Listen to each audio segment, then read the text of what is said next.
शेतकरी मंडळी, डोळे झाकून बियाणे पेरणी करू नका. आधी कांदा बियाण्याची उगवण क्षमता चाचणी घ्या.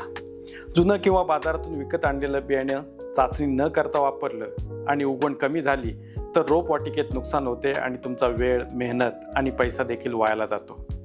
आज आपण आपल्या घरीच सोपी उगवण क्षमता चाचणी करण्याची पद्धत पाहूयात. तुमच्या बियाण्याच्या पिशवीतील 100 बियाणं मोजून घ्या.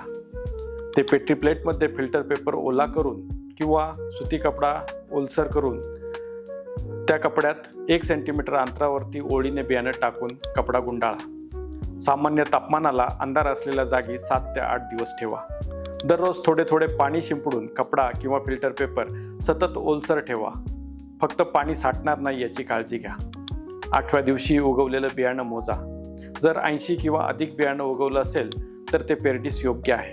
जर 70पेक्षा कमी बियाणं उगवलं असेल तर नवीन बियाणं वापरा किंवा बियाण्याचं प्रमाण वाढवा. तुमची आजची छोटीशी चाचणी उद्याचं निरोगी पीक व भरघोस कांदा उत्पन्न निश्चित करते.